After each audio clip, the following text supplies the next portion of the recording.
My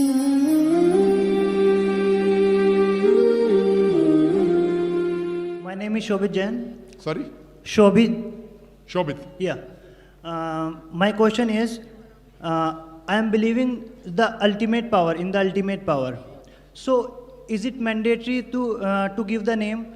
Either I will say that it will be a God, it will be Allah, it will be a Bhagwan.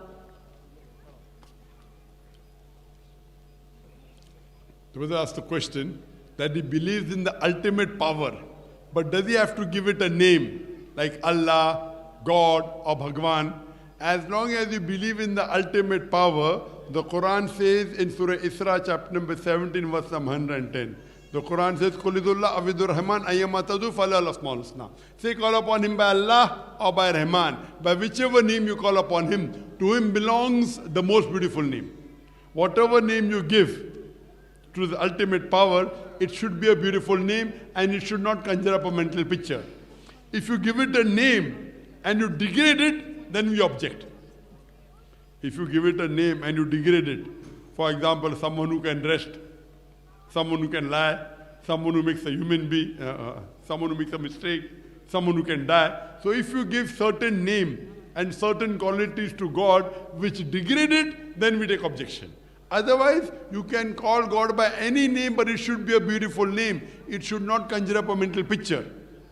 And it should be a name given by Almighty God. Like that, there are 99 attributes given to Almighty God in the Quran. Ar-Rahman, Ar-Rahim, Al-Hakim, most gracious, most merciful, most wise, and the crowning one is Allah. So it is not required that you should give one particular name, but you cannot degrade it by giving it a wrong name. That is very important. And you say ultimate power, that's a name. I believe in ultimate power. Now ultimate power is a name. Correct, right or wrong? Right. So you say ultimate power, someone says Allah, someone says God. Whatever you say, that definition of that ultimate power or that God or Allah should not match that of the human beings. You understand? It should be one. It should not be two. Yeah. Allah Samad. It should be absolutely eternal. It should not be like Rajnish, which has diabetes mellitus. Correct? Asthma, chronic backache. Huh? He should not beget, nor should be begotten. And there should be nothing like him. That ultimate power cannot be two. It should be one. It should. So whether you call ultimate power, whether you call Allah, whether you call God, it should not conjure up a mental picture and should not go away from the true definition of that entity.